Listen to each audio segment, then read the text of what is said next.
It is a gorgeous Thursday here at Woodbine as we bring you 7 races, some under natural light. Will we have to use the lights on the inside turf course for the finale? Stay tuned to find out. What time does the last go, Jeff? I think we're okay. 8:34. Oh, I don't know about that, buddy. I don't know about that. Gonna be tight. Jeff and Elisa with you here on the set of Woodbine Racing Live as we have to get used to these new post times. I am so proud of my colleague Elisa. She showed up on time. She wasn't too early. She wasn't too late. Yeah, Robert made it here too. Robert made it here. It was just right. And I was like, do I text her? No, she's a big girl now. I gotta see if she makes it on her own. And you did. Jeff, so I'm very proud of you. I had 3 alarms set on my phone. The first one to tell me now you need to get ready. Yeah. That was at 1 o'clock. The second one to say at 2 o'clock to say now you need to leave the house. Yep. The third one said 4:45 is showtime. So there you go. Yeah. Made it through all 3 alarms. Well, if the last alarm goes off and you haven't left your house yet, I don't like your chances of making it here on time. So there's a look at our post time. So 5:30. I don't know if 7 races is going to be the norm now for Thursdays or not. We have 8 coming up on tomorrow's program, and to note those show times. Tomorrow is the one I'm a little leery of you not showing up at the right time because Thursdays have kind of been late. No, Jeff, so Friday. Hold on, let me look at my alarms that I sent. Alarms? Okay, so if my Friday alarm. Here we go. All This right, my Friday alarm says new post time. 3:35 show. Yes, see? yeah. New post time. 4:30, 3:35 show. Leave 1 p.m. Well, are you leaving yourself enough time? Wow, I mean, I don't think you are. That's an at 2:30-ish. That's like an hour if I need it. Yeah, I might leave it quarter to. Producer Mike is sweating upstairs. One guy that did show up on time was Artemis City Limits in the Vice Regent Stakes, and great to see 04 pick up his first stake win here. Yeah, 0 was really kind of a buzz, I would say, like a month ago, especially early in the race cards. He was winning the first race, he was winning the second race on a regular basis, and then things got a little quiet over there. But this was a really interesting opportunity for him to ride for one of the top 5 outfits here at Woodbine, and getting a victory nonetheless. So what I liked about him too was in the interview, like he said, he's been studying races, he's been watching everything he needs to do, watching replays, all those things.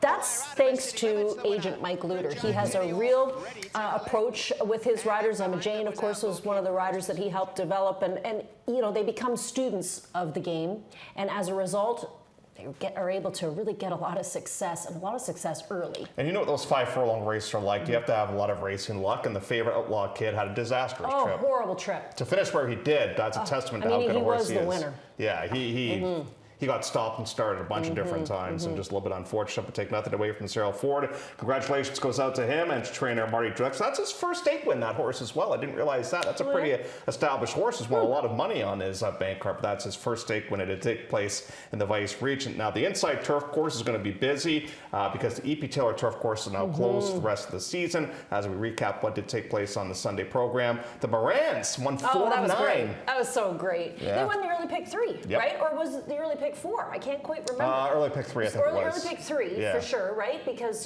Davey won 2. Hall of Famer Mike Doyle won a couple of nice races on the Sunday program. And I think they're set up to possibly win one on today's card, too. In the second race, I saw a horse that I like of Doyle's, and that's Crumlin Beast. You got Davey and you got Mike combining for a horse who's taken a big, big drop. And that's kind of the theme, I think, for this card and tomorrow's card as well. We have a lot of hot potatoes, a lot of big-time droppers. We do. And Pietro's win came in the 8th race with Star Attraction. It was Starship Jubilee's full yes. win. Remember that was a great way to wrap up the turf season. It? That was a fantastic finish in that race. Now, I must admit, you look very rested. I'm very impressed.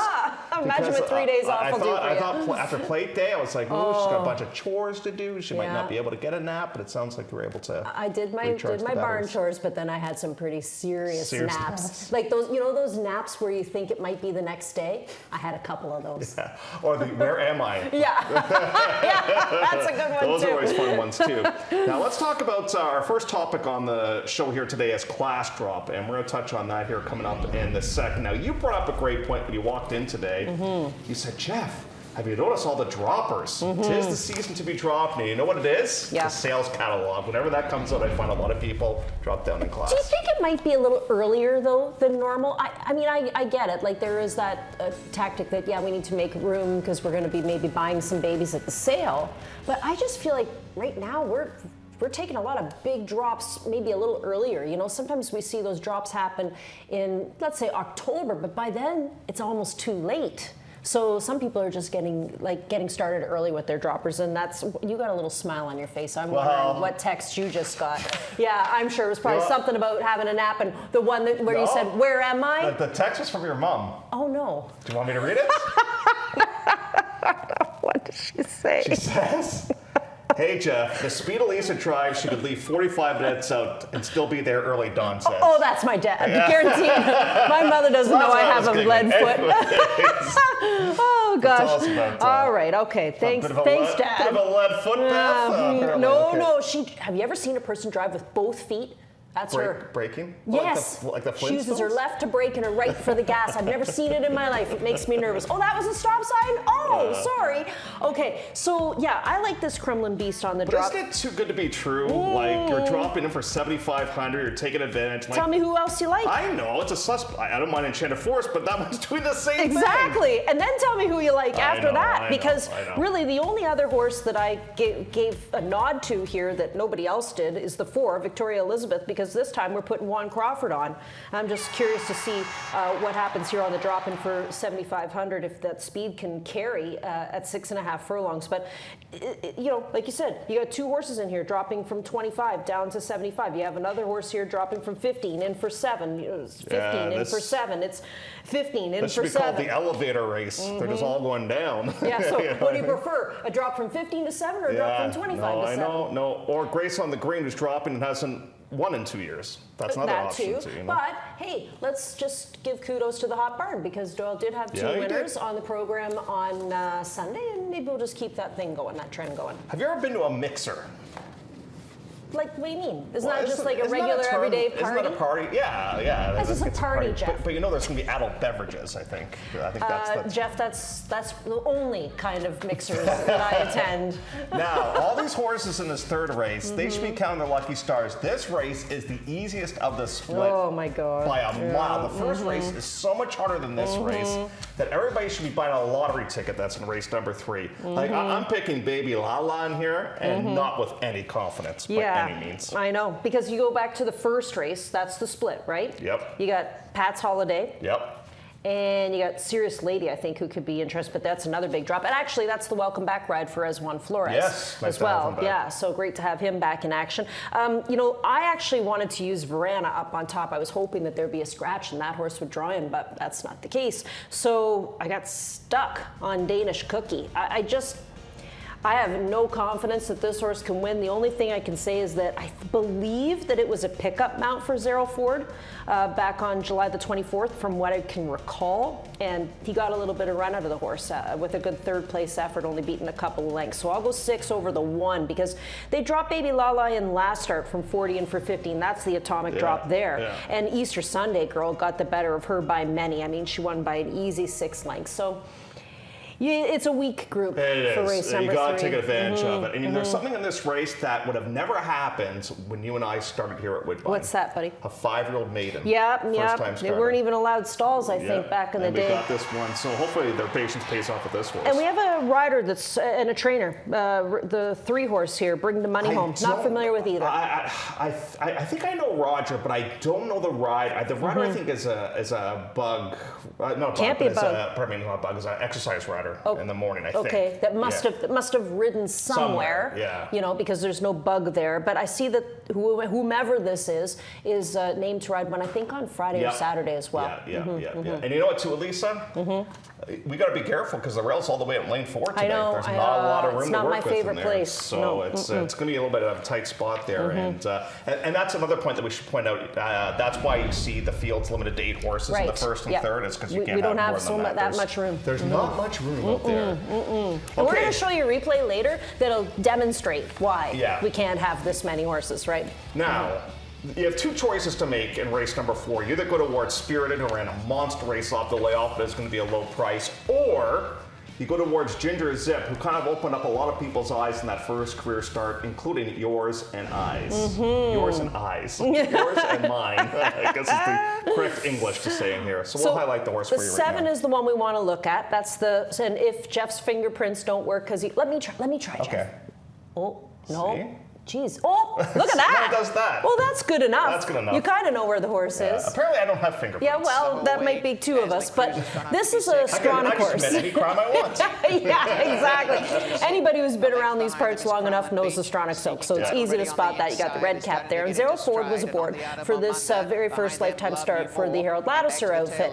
Now, he's been, Harold hasn't started a ton of horses, but he's had a few winners, and the ones that he's had have been kind of upsetters, I think, too. But this horse ran second to Biles, and all the talk was about Biles. Biles is on the front end here. This is a Foxwoods horse that Josie Carroll trains, and this horse did get himself or herself into a little bit of traffic trouble, but she took the rail. Zero Ford finds his way to the rail many, many times, and it works out so good for him. In fact, I have a replay tomorrow that's going to show you that.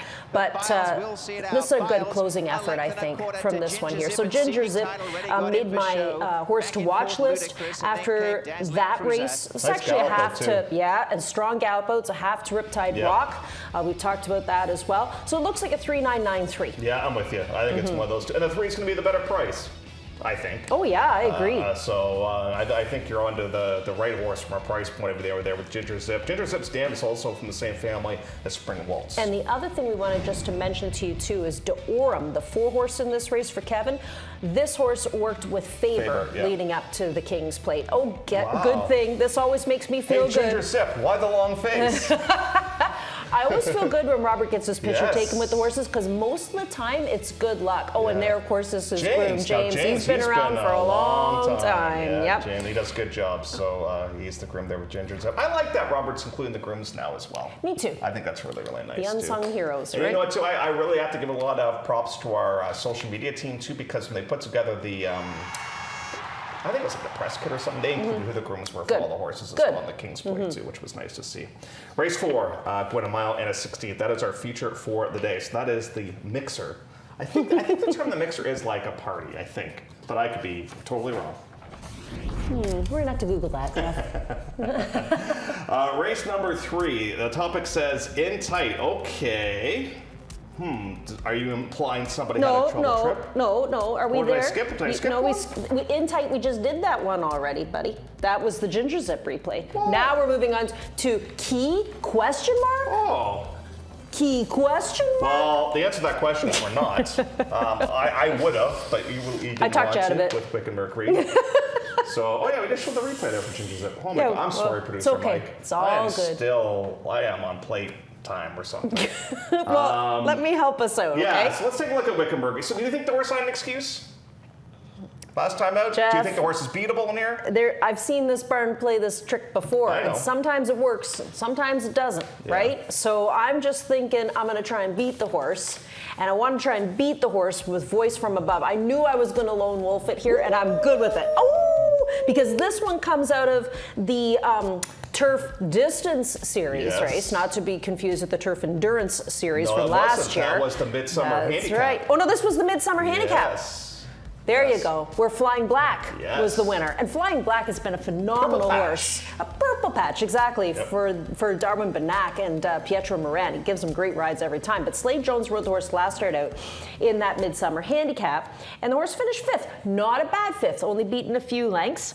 Since then has come back and has worked, and Flores is aboard, and he's going to be looking to make up for some lost time, so I think he's going to ride the hair off of this one here today. I'm just trying to beat the favorite, so I'm going 5-3, but the 3 on paper does kind of stand out. Yeah, no, but I listen, voice from above, I think the big key with her too is she loves this course. She's won on this course in the past, which I think is a plus. Her last race was not all that bad in a much tougher spot than what you're in against here today. I've got that one second in my picks. I think you're barking up the right tree. The question mark is Galleyhead. Do you think she's gone over the top a little bit? her last start it wasn't bad, but she lost a 4-5 on that. Yeah, day. but even how can she be over the top yet? I mean, it's only going to be her third true. start. And that's another thing, too, that we've noticed as well, especially last week. Those horses with the fresh legs are doing pretty well here, where some others might be getting tired. But, Wicked Mercury's doing kind of the same things Galley had. They both raced over the winter months at Gulfstream. They both were put away, and then they both came back in the month of June and July. All right, White Trip is our next subject. Yes, this is my turf trip. Elisa, if you could keep along with the script here, it would help us out immensely.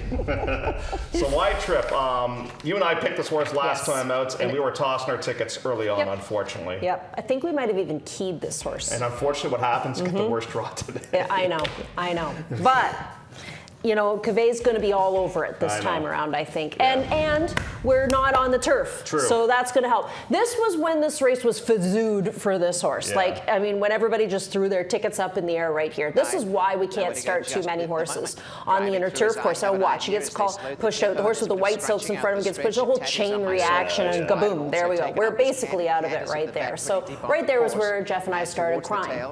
But then turning for home, we're going to forward it up for you so you can see. Turning for home, we get an outside trip here. So, this race went a distance of 7.5 furlongs. How far did this horse actually go? 8.5. Exactly, because she was wide basically the entire way around. She's wide on the turn for home, and she still comes in with a nice little closing kick to finish 5th. Now, she was beaten 3, but watch her working hard here on the outside. It's a shame, because to me, that was the winning race. And now we're going to try again here today on the main track at 7/8 of a mile. I'm fine with her on the main track. If you look back at her race on July the 10th, that was in against Logistics, and Logistics was taking an edge that day as well. So all of us kind of going with the 10 as the horse we want to see win this race this evening. But we'll go 10-8, Woodbine Ladies. She's coming in off back-to-back second place efforts. I tossed in the 4-horse too, Sarah's Dancer.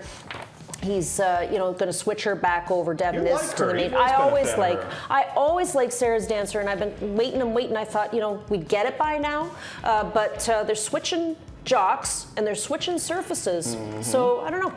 I think she's a player in the race. I just don't know if she could beat Candid Candace if she has the trip we want. No, Ernie, he made his line pretty aggressive on Woodbine Lady too. Made that horse 6-5. I'm not sure the horse can get 7/8. I like the horse a little bit, but I just don't know.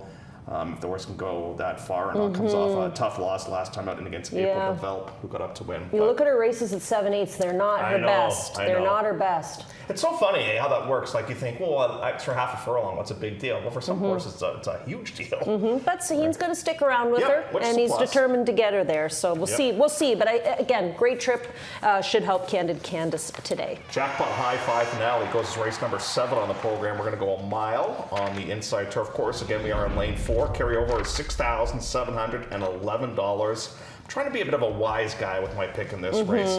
Now, Gather is Tony Galilero's charging this spot, and the reason why I bring that up is Tony's got a 2-year-old that's going to debut, and we have a route race on that inside turf course for babies coming up on Sunday. That's Sunday, and that's a Chiefswood horse, right? That horse, and then you have the Cassie horse that unseated Patrick first time out. But with the rail being out in lane 4 there, that's going to be a bit of a challenge for those 2-year-olds going around 2 turns. But we did find out Yorktons are good going around 2 turns now, and that's Yorkton that Tony's sending out for Chiefswood on the Sunday program. So Gather is going to be my top selection, but you said you're going to be a wise guy. With who? Worry less. I'm just going to try to wire them.